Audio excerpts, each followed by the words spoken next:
Well, good afternoon. My name is Denver. Welcome to Generation Z Unfiltered. Of course, it's yet another beautiful Sunday that we get together around, learn, share, and of course, get to educate ourselves as young people and the young nation to grow together. So, this day, I'm joined with my teams, and on my far left is Dehan Hesbon, who hosts a show called The Creative Space. You might have encountered him in some episodes.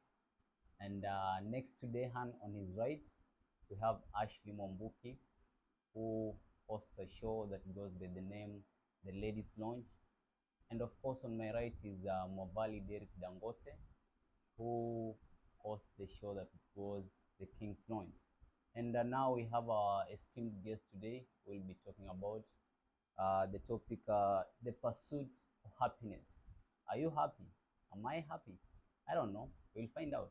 So let's get to hear from our guest. Let's find out who he is, where does he come from, and is he happy that he's here? Uh,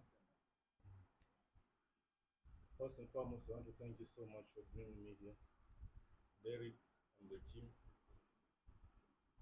give gratitude to God being a Sunday, and most importantly, I am thanking you for this topic. It's a nice topic actually, and we have to make sure that we think about it closely and find out whether we are truly happy.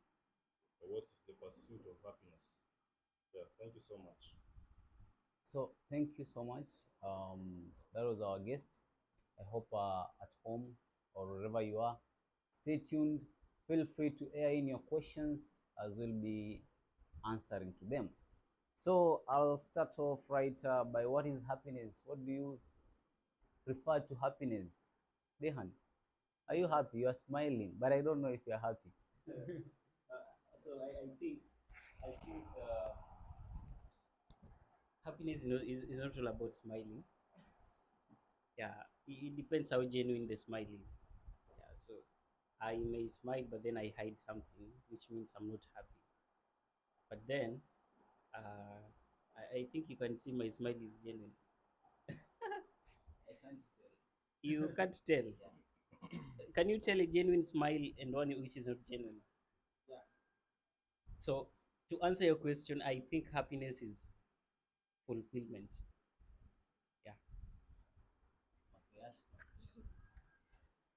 Happiness. For me, happiness is a feeling. Um, a feeling that is actually driven with getting what I want, or for me, it's a feeling that has a purpose and fulfillment. Evo too. So what determines whether you are happy or sad? You personally. What determines if I'm happy or sad? Yes. The aura, my aura, they can tell you exactly how I feel. Like, you look at me, you can tell if I'm happy or sad.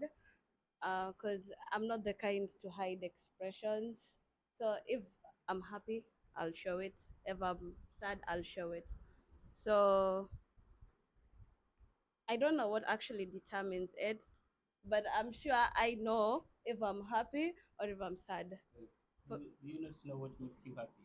I know what makes me happy. So many things make me happy, but Just one overall thing that makes you happy. music. Music. Yeah, music makes me happy. Okay. Yeah, so we get to see that so much can influence whether we are happy or not.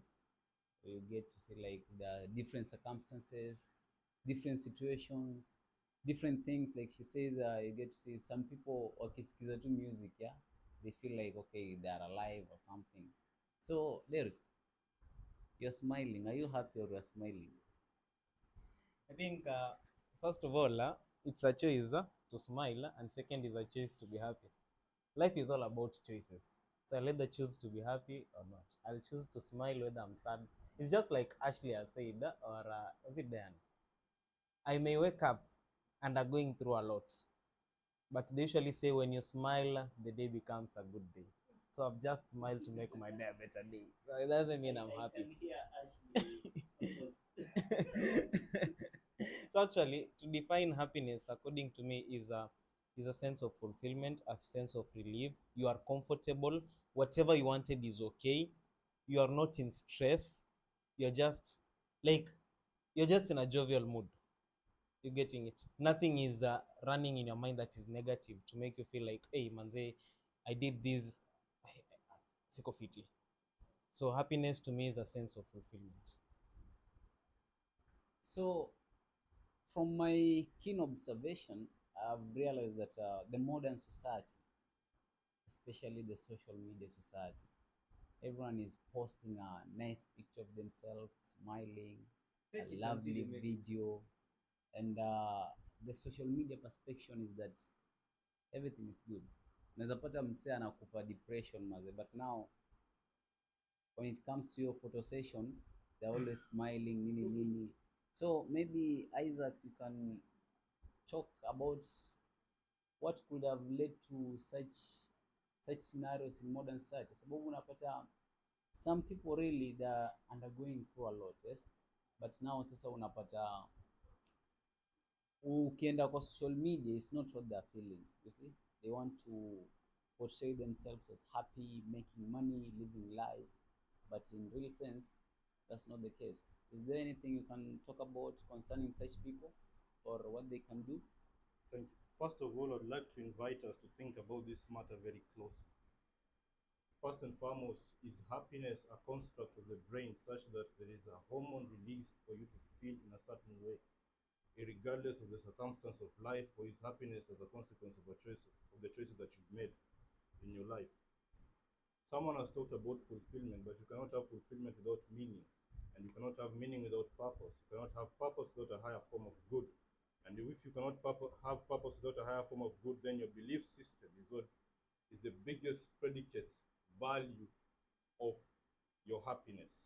So you cannot say you're happy because you bought a new land, you bought a new vehicle.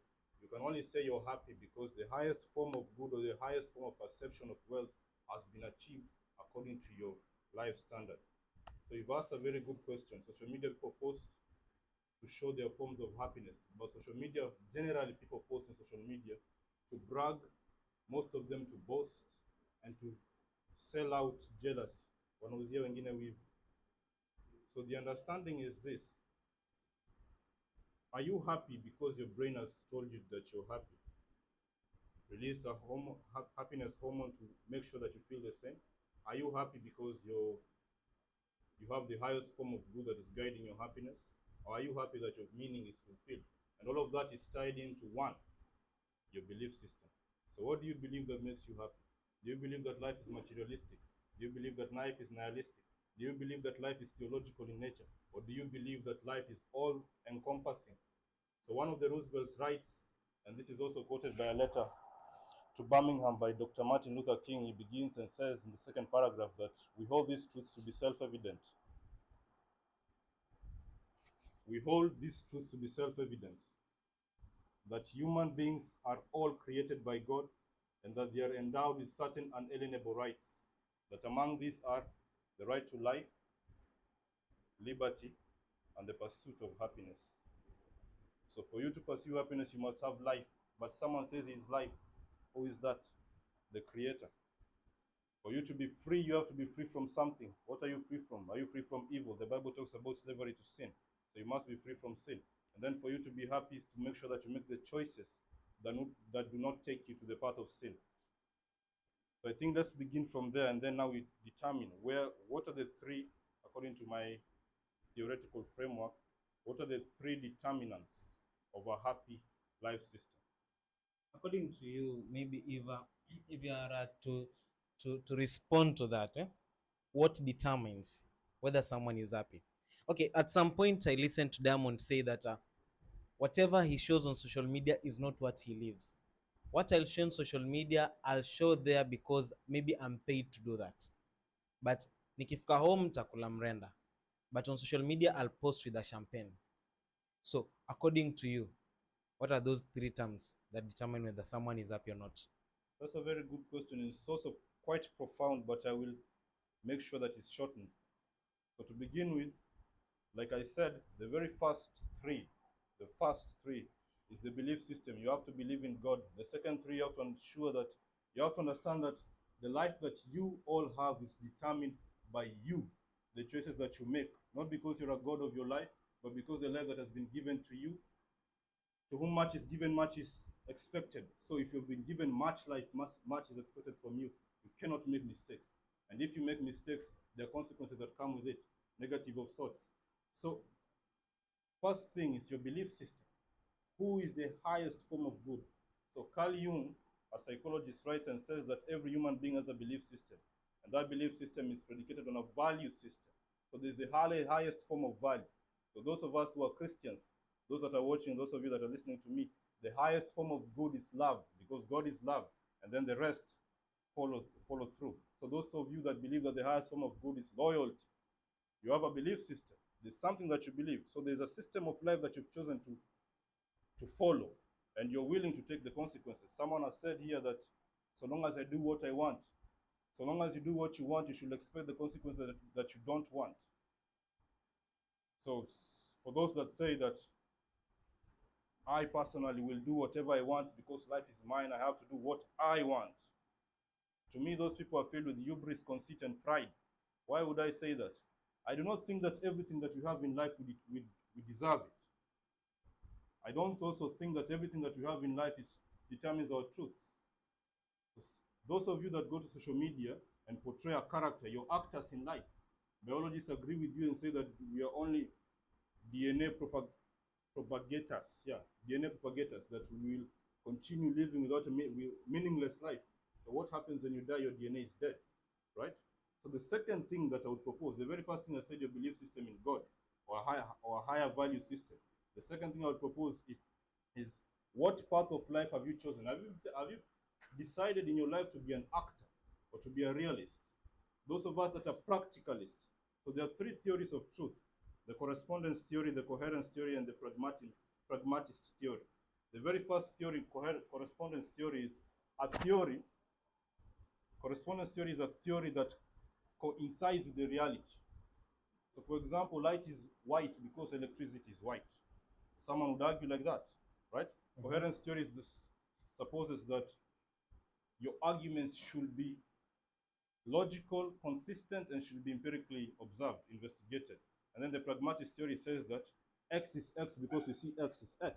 So the truth is the truth because it can be determined, it has been seen, and it's infallible. So what I'm saying is this: have you chosen to live your life so much so that you can portray a character that is not out of the real world, or a character that seems good to people but is not your life? Or have you chosen to live your life based on what is? And then the third, that is very most important, is your meaning in life.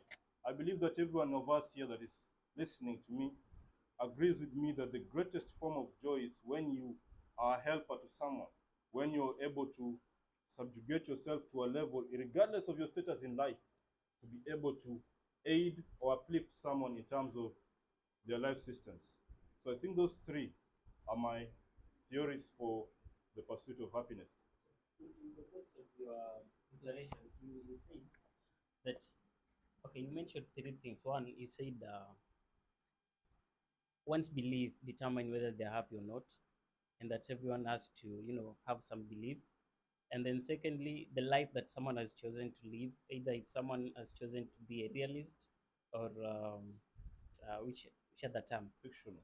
a fictionist or something. And then there are people who I would say psychologists term them psychopathic or psychopathetic. Like, it's in some way, I don't know if they don't feel love or something, but they do crazy things. They kill people and they don't feel anything about that. So if you say that love is the greatest form of good that someone has to have for them to be fulfilled and for them to be happy, how do we classify such people? And secondly, there are people who don't believe in anything in form of deity. They don't believe in it. They don't believe in God and they don't believe in any other thing.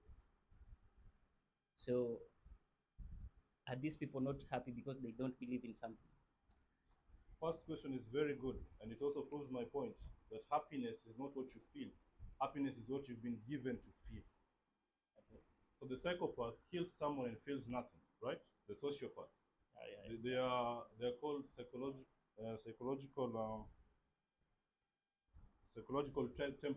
temperaments. Yeah. So one of conscientious people. There are those people that are psychopathic. There are those people that are sociopathic, and so on. So these people do things and they feel exact opposite, or they cannot trace their feelings because the faculty of their brain that is supposed to present to them these feelings is not there. But then there's something beautiful about it. You know why? They do not need to feel. They have to know that what they are doing is wrong, so that they don't do what they are doing. So it's not a matter of whether you. In fact, some of us do not derive happiness from ourselves. You know, some of us have very serious faces. It's very hard for you to determine whether we are happy or not. But what makes someone happy is for you to see that the other person smiling. If you see the other person smiling, the feeling that you have inside of you, the feeling of fulfillment, the feeling of meaning, that is your happiness. I think that happiness is a very abstract term. It's not idealistic. It's a very idealistic term. It's not something that is very practical, can be beholden, right? So if it's an abstract term, it can either be a consequence of your surrounding or a consequence of your indwelling. So what I mean is that a consequence of your surrounding, what you see on the outside, the fact that this floor is dirty, how do you feel on the inside? You think it's your responsibility to clean the floor. It's not that psychopaths don't clean the floor, they clean the floor. Why? Because the floor is dirty, not because they feel it's dirty, right? Okay. So it's not, again, we cannot have a discussion of rights without the discussion of duties. So the psychopath understands that he can kill and feel nothing, but he should also understand that it is your right to life. So it is his duty not to terminate your life, right?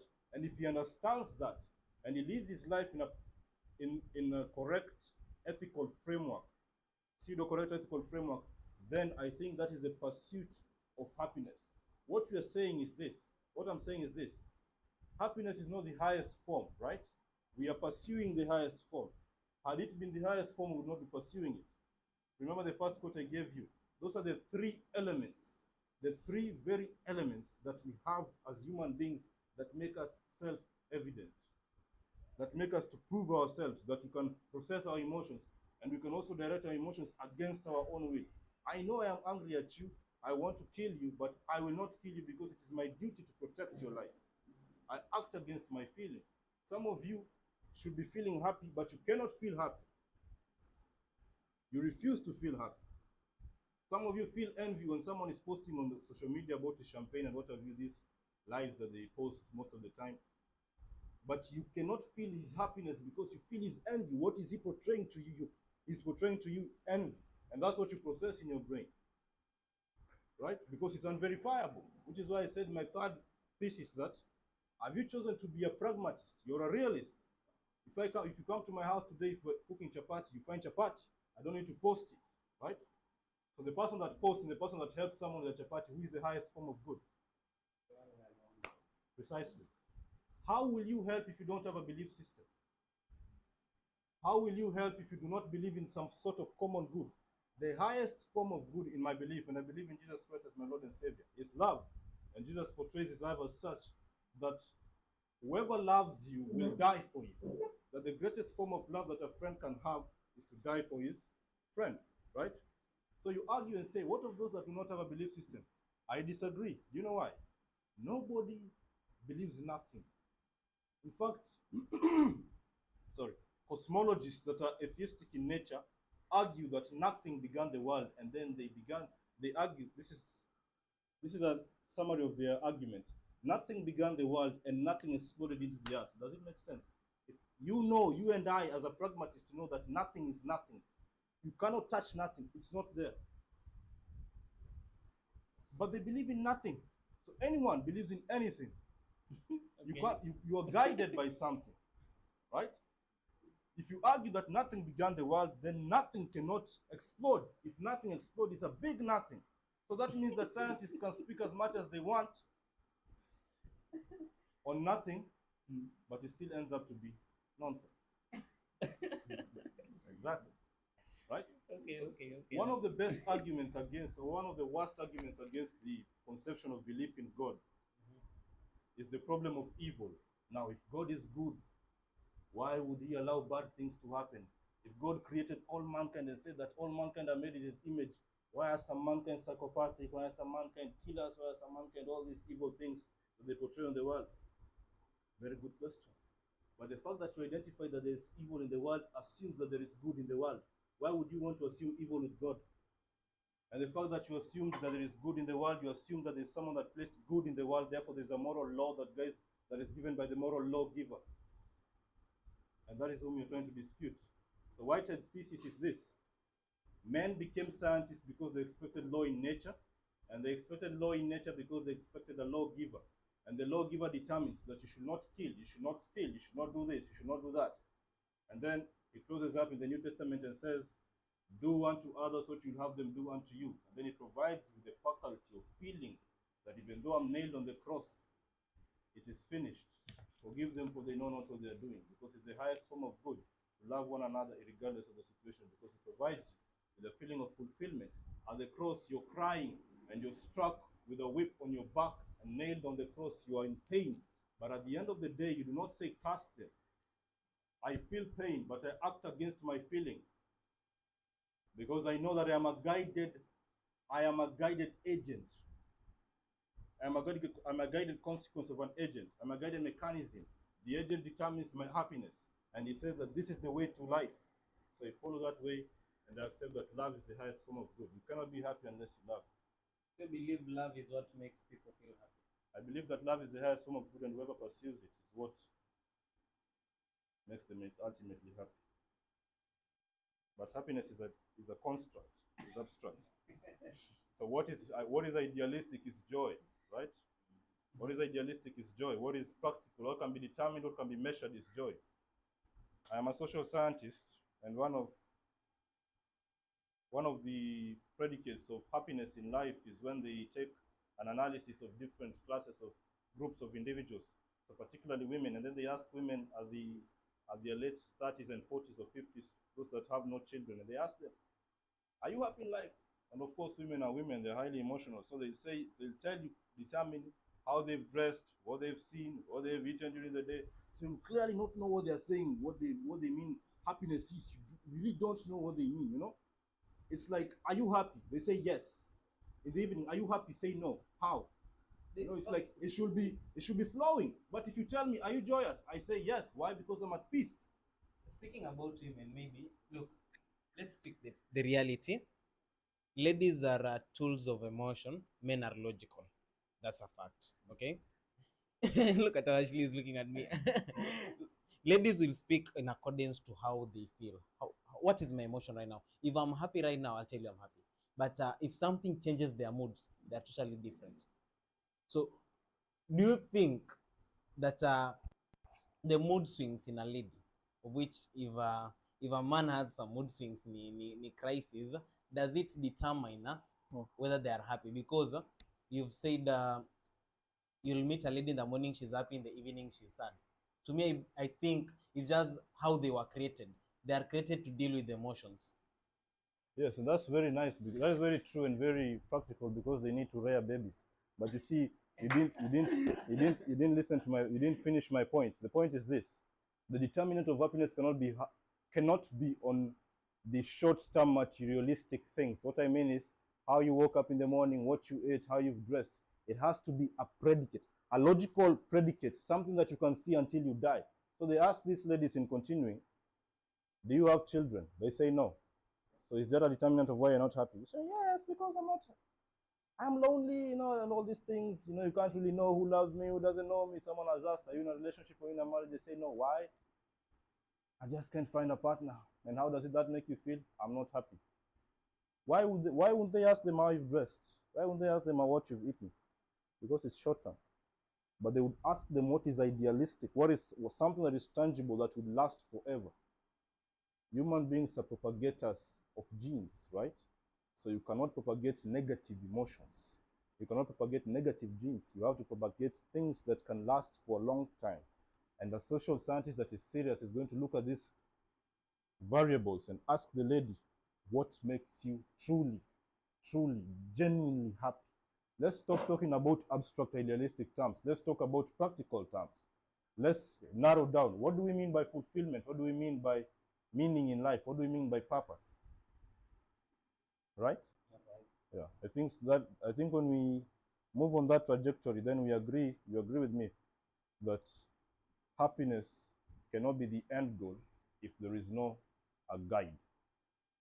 Okay, that's right. So we all agree that all of us are have rights to be happy, right?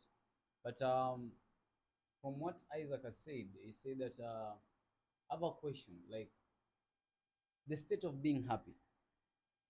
Is it something that you choose, or is it something that should be inborn? It should come from, like, let's say, natural. Like, okay, my happiness is from within. Is it a choice, or is it something that should naturally occur to each and every soul? Undoubtedly, it should not naturally occur to every other soul because life is a predicate of choices. Hey, how do you live life when you know that someone is in control of your life? Would you live, you know, if someone determines what you eat, how you feed, and someone that is of actual human value as you are? That person must be better than you for him to determine anything that happens in your life. But how would you actually exist when you practically know that someone determines your life? So it determines when you'll be happy. I think that is why human beings fought so hard against fascism, totalitarianism, and dictatorship. And all dictators will tell you, most of them will tell you, I think Stalin is a very good example. Stalin dies clenching his fist to heaven as if signaling that I'm going to kill God or strike God. And when a Russian is asked by Dr. John Lennox, he's asked, what do you think happened in the 20th century? He said, we thought we would eradicate God and preserve human dignity. And we lost 60 million people because they were pursuing happiness, but there was someone at their back pursuing them and shortchanged their happiness with the gun and the bullet, and they were dead. At the end of the day, what is important is for you to have a life where you woke up in the morning because you chose to wake up by that time, you chose to do all these things, you chose to live, and you are happy. But the consequences that will come are going to be as a consequence of your choosing, not someone else determining anything. So it cannot be natural. If you talk to a biologist, he's going to tell you a happiness hormone that does all these, whatever. You know, oxytocin, for those of you that are involved in coitus, oxytocin. So you said in the beginning that if someone chooses to do, like, if you live, okay, happiness is by choice, right? But if you end up living by doing what you like or doing what you choose to do, be happy, the consequences are not going to be good. You said that, right? Yes, yes. Does it then mean that people are not meant to be happy? Because now I choose to be happy by doing a certain thing, but then if I do it, the consequence will be wrong. So your question has a presupposition, and the presupposition is that you ask a very good question. That it means that people. Does it mean that people are not meant to be happy? And I will throw back the question to you: who means it?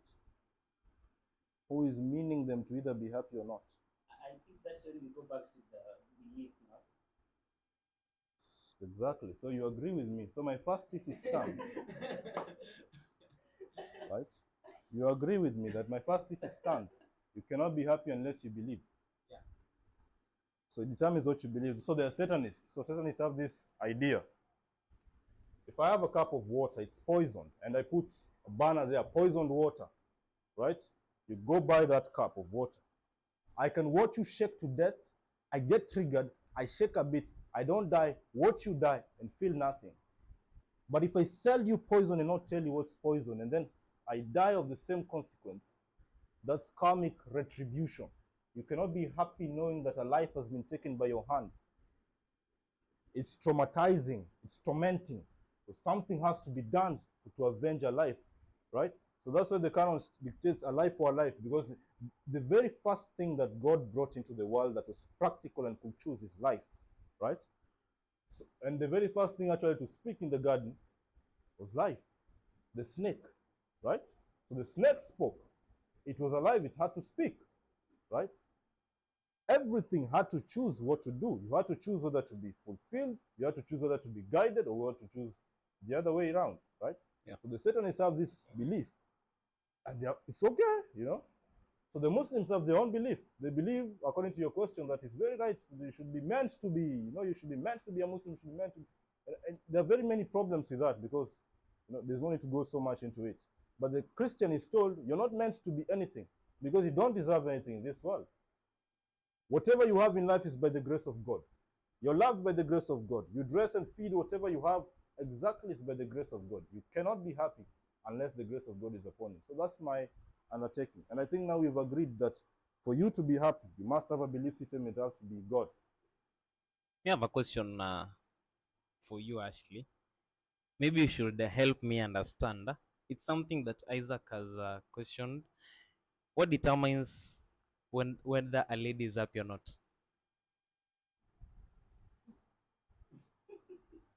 Oh, I'm smiling about that. What determines? Yeah.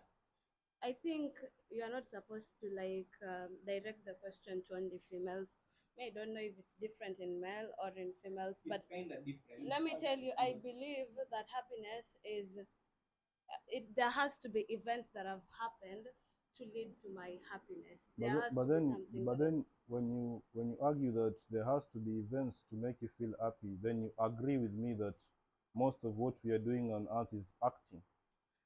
Okay, whether you decide to take it as acting or whatever. No, we're not deciding to take it as that, because if you say that an event has occurred, an event cannot occur unless other people are there. Okay. And maybe you've been the main practitioner, so you've acted. Everybody is you switch your own role. So if Exactly, you yeah, agree. Acting is sitting a role. yeah, you sit in your own role. You want to say everybody's acting, right? No, not everybody. I said that think there are three acting- forms. Wait, there are three forms. So there's the actor and there's the pragmatist, the realistic individual, and the idealistic. Okay, that's So realistic. the idealistic will post on social media one thing and act another thing. The realistic will Let be me consistent. use the other one. Posting on social media. It doesn't have to be like I'm the one who's taken the video. Someone might take it unawares, and then And I then remember you'll post this. it unawares. No, I'll post it because I'm actually I know what I'm doing. So it Exactly. was a moment of my happiness. Happiness, it's not like continuous. It has you have moments of happiness, moments of downfall, You see, moments of all that. But Actually, uh-huh. does that mean that for happiness, for someone to be happiness, sorry, for someone to be happy, Mhm. does that mean now does this depend on the past events or the future events Or even the current current. events? Let me tell you, you can be happy because you've had something will happen. You can be happy because something happened, and you can be happy when something is happening. So do you agree with me that happiness is short term? Happiness is very much short term. So I said is it in your best interest to aim for the short term benefits? um I want to say this. Even in your pursuit of happiness, you can go for something and you say, oh, it will give me long term happiness, but it won't. There'll be setbacks in the happiness. So there So is which nothing means called that like there is full so complete term like happiness. It has like maybe the I can't even at the end there'll still be like there's no end. Happiness should not have an end. It should be like temporarily, then it kickstarts it starts off again, then it so you Let- so let's- you let's- I will let's just get say that the way clearly. I explain the meaning of happiness. I said it's the fulfillment of a purpose. Okay. So if you've done something and it fulfills what you want, you're like it brings joy, and with joy you are happy. And when joy comes, dopamine is released, you're happy. That's what I know. Now let's assume that I agree with you that for someone to be happy, they must have a belief. So, for example, let's say I believe in God, Mhm. so I have a belief. Am I now meant to or allowed to be happy all through, like all the times? I should be happy now that I have belief. I believe when he said you should have a belief, it didn't mean like necessarily God. He said, Actually, I was referring to this something he said about if you are to be happy first, you must have a belief. Secondly, you choose to either be a realist or you I don't fun really type. believe. That is like someone's belief system. Okay, you know, everyone perceives happiness or being happy in his own way of living. So I was using his own perspective. Mhm. And now I'm asking him, let's say I believe with you that for me to be happy, I must believe in God. Now I Oh. believe in God. Am I allowed to be happy all through? That in the course of all my lifetime, I have to be happy because I believe in something. So again, your question assumes that there is someone disallowing you to feel anything. So the first predicate of a belief system should be the ability to allow you to be free to make your choices in order to determine whether you're going to be happy or not. So happiness therefore becomes a consequence of pursuit, but it's not the ultimate goal, because happiness, like she pointed out, is short-lived. So my recommendation, I think that that's why I stopped at the theoretical framework so that I make a recommendation. And the recommendation is this: you cannot pursue happiness and claim to be happy in the end. You want something that is outlived, something that propels its wings and moves around like a centipede, right? So what you would want to pursue truly in life, in your pursuit of happiness, is ultimate joy. And ultimate joy can only be found in the ultimate being. St. Anselm of Canterbury, and agreed with Alvin Plantinga, argues that the greatest possible being to ever exist must be God. However way you want to put it, he must be God. And you cannot postulate that you are going to be ultimately happy if you do not have the ultimate good or the ultimate joy. So for example, she says that happiness is a construct of events, and a construct of events allows you to become an actor in life. And if you're an actor in life, it means that you're not living your intended purposeful life, because your life should be able to encourage other people to either live in a certain way or discourage other people to live in a certain way without actually implicating negative emotions or negative issues from that. So that is my answer, right?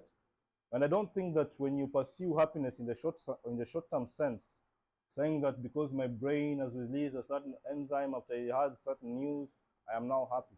No, I just think you're laughing. But what I think you're happy is when you've achieved something that you know is going to last longer in your life and is going to propel you to the status of, to a legendary status, you know. So King Lemuel is told by the mother, Proverbs chapter 31 from verse 1 to 5, she is told that the purpose of a king is to instill justice and to ensure that he's solely sober and not someone that chases his own desires in order to fulfill his life. It's very profound, right? It's very profound. You're supposed to deny yourself certain events that is going to make you happy for the good of others. So that is what I determine us to be happy. And that is why I say that that is not just happiness, that is love, the highest form of value that we have in the world.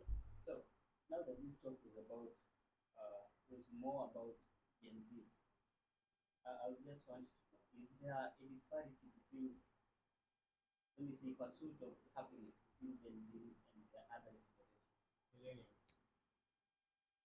By the way, my approach, I'm a traditionalist, so I'm a millennial, right? And I agree that I know we should progress, but I think the problem with new things is that they are not tested. The good thing about old things, they have been tested, tried, and have been proven to be correct. That is why generations have preserved and persevered throughout history, the entire history. But you see, the fundamental difference between the Gen Z and the millennials is that the Gen Zs live for people in the most negative, pejorative, and disgusting, beguiling manner. Why? Because if what I am posting before you, if what I'm portraying before you is not my actual life, I am a deceitful individual with an endeavor to make you feel like you're lesser than me. Let me extrapolate it for you, briefly, maybe 2 or 3 minutes. Listen closely. So the Gen Zs agree or argue that I should agree to live my life as I choose, because life is mine and it's all about I. Even when I help someone, you should see my hand giving. But the traditionalists argue and say that your left hand should not even know what your right hand was doing. And that way you get your blessings. But people are so hungry for attention, and people are so hungry for validation, that everything that they post has to be the ultimate form of good. You have to drink the best wines, the best champagnes, the best meals, and maybe the best meals are not good for your stomach. So you have to do it because other people want you to do it. I think it's very insulting to the generation of the past. If I would raise a son, or my son, Gazembo Vita the Junior the Second, I would raise him to believe that life is a predicate of him, disregarding the efforts of my grandfather who fought the First World War and the Second World War and died in battle, the efforts of my father that is a fighter until today, 67, and my efforts as a father to make him believe that I fought for him to be a soft man, to be a controlled individual, that to be a fat and imbecile, someone that is pejorative and disgusting online, cannot lead or should be led as a man. I would be disgusted. I think when my great grandfather would wake up from the dead and come and walk and maybe see me, he would be proud of me right now. And I think to myself that to a degree, I think to myself to a fundamental degree, that the best possible life that anyone can live is the most private, inspiring life. I also think to myself that the best life someone can live is a life that can be traced on a value system, that the highest form of value should be love. So most of us are in relationships when they are told that the highest form of value should be loyalty. To who? Your partner, of course. Now, if you're loyal to your partner, you're loyal to your country is bigger than you. Is your partner bigger than you? Just before I hand over to someone else, you in the course of your talk, you said that Gen Zs are prone to, showing everything they do, so that whenever they do some charity work somewhere, they have to post it on social media. I think this is something more about the political class, and they are not Gen Zs, if I'm correct. You see, that's the difference between the political. I was scrolling TikTok. Someone was scrolling TikTok for me, and I was saying these things, and I didn't see it. Someone was scrolling. Now, to be honest, someone was scrolling TikTok for me, and was showing me. And you're watching it. And they were showing. You know, to be honest, right? I don't like TikTok because I think to me that it reduces my concentration span. So for me to focus on maybe doing my work or whatever I do, it predisposes me to, like, how can you concentrate on something for 30 seconds? Are you a child? So let me ask you a question. 1 How do you minute. spend your free time? How do I spend my free time? Like I said, I'm a traditionalist. I read a lot of books. I watch a lot of lectures. But the only two things I do is either educational or about God. Even the friends that I have, right? I tell them, you're either with me on business or on God, full stop. You can't go out drinking, you can't go out searching for females and all these things, because there's nothing big in the world. The formula of females is the same, the formula of drinking is the same, nothing is new under the sun, it's boring.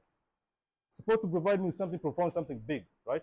So going back to the question, you argue that most millennials are the ones that are posting these things. Most Very millennials much. are the ones that are posting these things because they have the capacity to do so, and they know that you're programmed to think that that's the correct way to do it. So they are planting the seed of Let me say this: it's Problems. from Kitambo. They have been. Yeah. You have been taking photos. We have the old photos, the vintage ones that you've been doing charity works. You've been having. You've been like Birthday you party. have gone. Let me here, ask you. you've Let me gone ask you. Let me where. ask you something. Is there an ideology in life that you disagree with? Ideology. I disagree. Are you a feminist? I'm not a feminist, actually. So do you disagree with feminism? It's not worth my time, feminism. I don't disagree with So it. what's I don't agree so with what's what's your time? What's your time? it. What's my time? I believe in dictatorship. You believe in dictatorship? Yeah. You're not okay. Wait, Okay, fine. So if you believe in dictatorship, you don't believe in democracy. So you disagree with democracy. Yeah. So even though democracy is perpetuated on nearly 75% of the world, you still disagree with it. Yes. So even though the 75% of politicians are still posting and they're helping people, you should disagree with it. Why do you practice it? Oh, okay. Let me say something. I haven't said that I don't post. I post. No, I'm just saying in a general view. Yeah, In a general view. You're acting as the. Now, if I use this time, you think I'm insulting you, but No, use it. it's an idiom, right? Okay, use Yeah. it. You're acting as the devil's advocate. You know, you're the seat of the devil's advocate. Okay, okay. So you're defending those that post, You know regardless of why Let me they're say helping. why I'm defending them. This one's agreeing with you. This one's agreeing. This one's agreeing with you. There's that percentage of the audience out there that are like, why should I not post? That's why I said you're acting as the devil's advocate, and it's a very nice role to play actually, because everyone that is a good interviewer should also act as a devil's advocate in as much as you agree or disagree anyway. So the question that I was positing to you: 75% of the world are democratic, 25% like Kim Jong Un and Putin are dictators. Why do you disagree with Democrats? Democrats believe that the world the world should be formed on their, you know, on their say. They have something to, and they don't actually practice something that will benefit long term. That is very nice. So 75% of politicians post when they help. And you know why they post? Because they want votes. Yeah, sure. I believe every man should care about the world. So why? Okay. Why are you posting? Why are the okay? Why are we posting? Yes. We are posting one, memories. Two. If you post for memories, No, keep no. them in your phone. Okay. That's why I want to say this. When I post it, it's on the cloud of the Instagram cloud. When I put it in my backup drive, it's not necessarily I'll get it there. I can clean up my backup and whatever. But if I remember that I have something I posted on Instagram, even though I've put it, I search it from a different device, I can get it. I can See, access this, to it. that's exactly my point. My point is that you know when you post is perpetual, but you're not keen enough to put. I don't think it's bad for people to be jealous. I don't think it's bad. See, I don't think you it's bad to post. You see why it's hypocritical, because you don't think it's bad to be jealous, but you think it's bad to post to sell out jealous. People are allowed to be jealous. Let me say this. If But you I can't work- be jealous unless you sell out jealousy.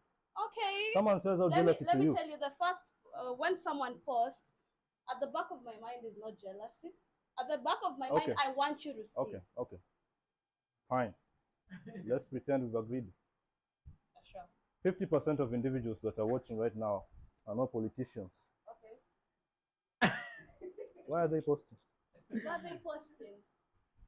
Let me say. Let me use me. Why am I posting? Yeah, so you're the president of the masses of posting. So that's why I said you sit at the devil's advocate. So, Okay, so- no problem. The reason why they're posting, how you perceive my posting is your problem.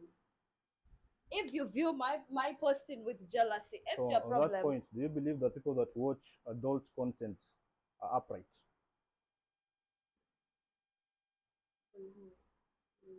Are they upright?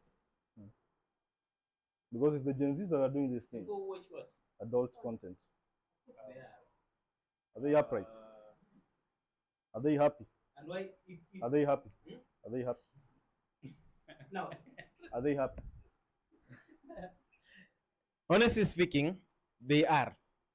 How long are they happy? How long are they happy? Just as she said, it's a short-term thing. Then the next bit of So give happiness an will average. come. Give an average. No, look. Let me tell you Give something. an average. An average of how long they're happy. Yes. Let's say around. If you watch it for, it depends with how many hours you watch it. So yeah, definitely there are guys who spend the entire they day do on that movies. thing. Yeah. They do movies nowadays. Of course, there are movies on Netflix. Yeah, right. Of course, nowadays Netflix is one of those sites. So you see, that's why Of course, it's one of those so you sites. see why my argument is that Gen Zs are pejorative, beguiling, disgusting. and No, look, repugnant. let's say the truth. The argument between Gen Z and the millennials is this. These millennials dudes or guys think we are lost. Like we are doing things that should not be done in the society. But you have just talked of adult content. So you are the adults. Yes. And you are the ones who shoot that content. And whom do you want to watch? Good. Now that's the beauty about it, because it is the choice of the shooter to shoot and it's the choice of the watcher to watch. And also, Wait. no, wait a minute, But wait a then- minute. But then you've moved so fast. You've moved so fast. Is it right for You've- adults wait to first. watch You've such moved so fast. You moved so fast. So I believe in the millennial ideology in as much as I am relatively young, but possibly older than you. Right? But you don't see old people shooting content, do you? I don't know. Look. I don't watch. I don't care. But I think it's there. You And- do- and you- my, you- my, do my, you know? my assertion is I don't think they're 45, 50, 60-year-old posting themselves in the most disgusting manner. I just think it's 18 Are you- to 22-year-old 18 that are to doing this thing. wait. Let me tell you Wait. something. On TikTok, there are these people who call gay dad something. Yeah. something. They are even grandpas. Now, let's even not go far. You have said 18 to but 25. no, Let me no. ask you a question. Let's first set ground rules. Millennials, are they a matter of age or are they a matter of ideology? Both. Ideology. Ideology. Both. Good. Now let me ask you a question. Do you think millennials in 1945 in the desert are posting nudes online? They didn't have. Wait, Do you think the Swazis today I can answer that. are online nudes? Now let me tell you something. Oh. If you study the history of nudity, it started in Mexico, right? In which year? I'm not quite sure. It started in 1950s. Okay? It started in the 1950s in Mexico. Before it actually spread to the entire world. So would you tell me, do you think that the rate of watching has declined or has it increased? Now this is the thing. The rate is increasing because those who think they are very wise and they should stop it, they are the ones who are teaching others to shoot it. I think I know why our generation is watching other content. One, I think, let me say something. Our parents neglect a lot of sexual education, so most of us. Do you really think your mom would sit with you and tell you, a certain position? No. Okay. That's why I'm saying. Let me just say this. That's why I'm saying. Most our young. No, there's some religions they teach children, not children, teenagers, Kama Sutra and whatever. Yeah. So, Indians do it. The Hindus, I mean, in their temples. So, to that, the ones who have no knowledge of how to do it or what to do, maybe, and the fear of asking, they run to, the technology is there. I just think that the reason why most people are not watching are watching this thing in pursuit of happiness is generally because before we reach to perversion, it's generally because they portray their needs in a short-term basis. So they do not think that, for example, if a girl has intercourse, she does not think that for 9 years she'll be pregnant. And if a man ensures that the girl is pregnant, he does not think for life is responsible for that child. So they do not actually consider the consequences of these acts speaking about. And then secondly, you argue that they are controlled by fear. Yeah. You see, that is why I was telling you that my grandfather or my great-grandfather would be irate with me if I'm controlled by fear.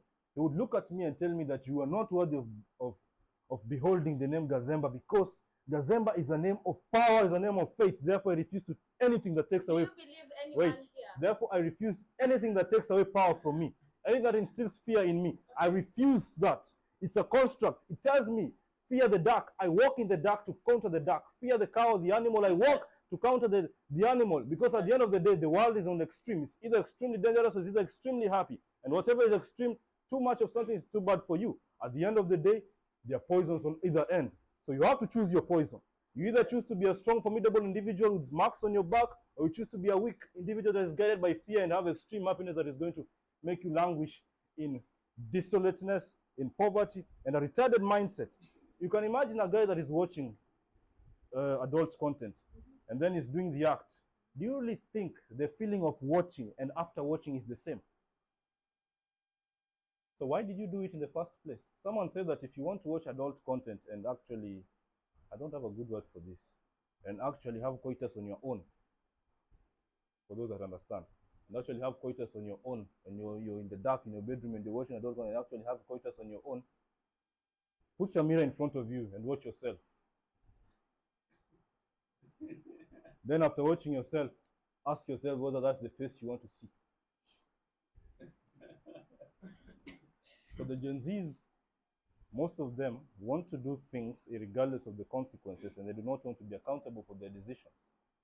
So that is why they are actually watching these things, because they're pursuing a short-term form of happiness. And I think you actually agree with me that a real man should take position and act. Not a real man, a strong man. Everyone is real anyway. A strong man should be a dignified individual with straight-up integrity, like Thomas Sankara of Burkina Faso. That camera and tell men of this generation what they need to do, because I don't think they are what they're supposed to do. Thank you. battle for another day, Ashley. No, I believe. Battle for another day. So, guys, you all agree that in pursuit for happiness, um, there are some things that some people can do that are too extreme, yes. And I don't know what you guys think about such people. Kama vile Isaac amesema, some people will go to an extent of even hurting themselves. I don't know if that is true happiness. You see, somebody can even decide to quit a job just to maybe pursue his dreams. Other people can decide to indulge in very risky games or adventures just to be happy. I don't know. Is that a form of happiness, or is it? What do you think, Ash? The adrenaline junkies. They feel the happiest when they try things like bungee jumping, skiing, some So dangerous do you things. think in If- happiness yeah. is fear? No. There's That- no fear okay. in happiness. In happiness, fear in happiness. I don't believe you have to be fearful to You be don't happy. have to be fearful to be happy. Yeah. Then why will you indulge in something? Because I'm not scared. You're not scared, but you're afraid. I'm not afraid to jump. Let's talk about these extreme sports, okay? Yeah. Somebody is diving probably, but they are afraid. Understand, there's usually fear. Oh. Yet it's something that they say brings happiness to them. So do you think that's the right form of happiness, or do you think they have a problem? Okay, you can be scared to take on new activities. You are happy. Maybe you are scared, but after the event, they tell you they're happy. Maybe that is what they experienced after letting go of the fear. Immediately they jumped over. What can you say? I think on the best extremes. There are people today in Israel. There are men today in Israel. They cannot leave their country unless they defend their land against the Hamas terrorists in Palestine. As much as they are crying right now, but they cannot leave their land because they love the land. They are not motivated by fear. They're motivated by the faith in the Tanakh. They are motivated by the love of their country, and that they believe that the government has made the correct decision to obliterate the terrorists. And my position is this: one man for all men, and all men for one man. That's my position. That's my belief system. And there are people today, right, that cannot do anything for any other person. Then that is why they live lives in despondency. Right? They are disrupted because their minds are focused on primarily themselves. They cannot do anything for the other person. They are selfish individuals. Right? So on extreme, it is extreme happiness to serve your land and have your name coded in the books of history as a general in war. You can either choose to be happy on the other extreme level, where you're happy only fulfilling yourself in the most pejorative, beguiling manner, and thinking to yourself that that is the long-term form of happiness. At the end of the day, Jezebel died and was not buried, and Mary lives the books of history today as the mother of God, and Jezebel as the extreme evil. As we come to the near conclusion of this, what rightful way would you rather the Gen Zs, pursue their happiness? She first asked me to address the men in maybe in our locality or in our country, or even in the world, because this is going online.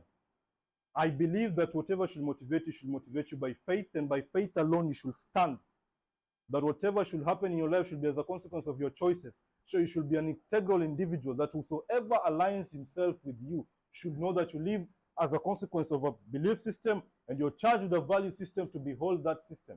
So if you're someone that is a responsible individual, whoever aligns yourself with you should also be responsible. If you're someone that is a pervert, then that's why you have pervert friends. And that's why you're a weakling that walks around bending your shoulders. You should stand firm in your decisions and stand firm in your actions, and assume that the highest form of happiness as a man, because there are two roles of a man that are predicates of your existence. You're either a provider, a protector, or you're both. At the end of the day, when Uganda attacks Kenya, it's the men that are going to fight, not the women. They're going to say women and children out, but the men are supposed to fight. You cannot fight with your soprano voice, your intellectual incapacity to even speak for yourself. You cannot also not fight when you're a weakling with a small body. No offense to the dwarfs. Listen. You're either a provider or a protector. You So that's how you attain your happiness. You have to suffer for someone's happiness. It's something that has happened over history. Genghis Khan, and after he suffered, of course, he had multiple individuals as partners. Anyway, Genghis Khan fought, Alexander the Great fought, and they had some of happiness. So when they were trying to cross a river, I think I read this somewhere from Aristobulus when he was documenting the life of Alexander the Great. And then he says this, that they were trying to cross a river to India. And when they were trying to cross a river to India, the soldiers said that it is enough, Alexander. We cannot go on conquering these lands. It's enough. They complained and complained. And Alexander told them, I have failed you not. I have fought with you in battle. I have suffered for you. I have provided for you. I have protected you. I have done all these things for you. I have recruited you from your homes. And right now, we are rulers in this land. And Alexander the Great conquered the whole world. And to prove that his name lives on forever, the world was divided into 4 territories by the 4 generals. You can read that also in the book of Daniel chapter 8 verse 20 if you are a reader. So what am I saying? I'm postulating that the highest form of good or the pursuit of happiness as a man in the Gen Z culture should be the ability to give yourself out for the person that is next to you. The ability for a woman also in the Gen Z culture is to be able to take on leadership, to take on guidance, to take on wise counsel, and to be able to keep her dignity to herself, close her 2 legs, and be able to identify who is the good man and who is the bad man. You cannot open your legs to everyone and expect to find a good person. How do you even determine good unless you know what good is? Like, what do you even mean by good? Good in bad, good in what? Good in whatever. What do you even mean? Right? Your goal should be on the extreme end. It cannot be on the far left. It should be on the extreme end, forward. I would want to believe that when I grow up, and I am, 20, 40 years, my son or my daughter will look at me and be like, wow, I am proud of my father. When they will be playing outside, they're going to be saying, Ucheze na daddy, because they know that daddy will give himself for you. Daddy will die for you. But daddy cannot die for you when you're a weakling. You're a small body, you're thin, and you've refused to go and work out. You've refused to chasten your mind in a way that when you say X is X, X is X, and X must be X, because I said so, I decide what happens. You also cannot be a strong woman if everyone and anyone looks at you and can draw your body. You've been given value when you grow up. Men have to attain value. It's as simple as that. The pursuit of happiness for a man should be selfish. The pursuit of happiness for a woman should be compartmental, so that you compartmentalize the selfishness of a man and ensure that you propagate in the most sane and the biggest manner possible. So, guys, I think we've done more justice to the topic, and we all agree, all those watching at home, we all agree that it's a choice to be happy. No one chooses whether you will be happy. It's upon you to choose whether you'll be happy. So, just in conclusion, to sum up everything that we've been talking today, maybe from our guests, maybe if you have one word or a few comments to all those people who are pursuing to be happy, what can you tell anyone, maybe who is watching at home, what can they do in their pursuit to be happy? Briefly. Someone said yesterday that justice is a prerequisite for peace. So if you extrapolate that, you realize that you cannot be just unless you're a man of standing. And when I mean a man, I mean mankind. When mankind is of upstanding, and if you're upstanding, you have peace in your heart, and if you have peace, then you choose to be happy or not. So what I would recommend to finalize my theory is this: let your happiness be identifiable, practically speaking, in a realistic view to the other person. Let your love be selfless, that you are willing to give yourself up for the other person, and that is how you actually attain your happiness. Let your happiness be practical, so much so that when you look at the other person, you say to the other person, you are that because he gave himself for you. And at the end of it all, let's stop selling jealousy to each other. Let's stop pretending we're living the best lives. We are not. Let's actually aim for the best form of joy that can be given unto us in our very pursuit of happiness. We are evident because we have life, we are free, And because we are free, we can pursue happiness. So those are my closing remarks. And I want to invite you to believe in God, believe in Jesus Christ, choose what part of life you want to take, and then act on that life. My 3 prerequisites of why, of how someone should be happy and what actually constitutes someone to be happy. Those 3 work regardless of who you are, whether you're a psychopath, a sociopath, or whichever life you have chosen to undertake. So you are free, and definitely that goes without saying that you have the choice to pursue happiness. It's been a nice time having you around, and hope to see you again next Sunday. Thanks for sticking around. Make sure to subscribe, like, share, comment, and have a lovely evening.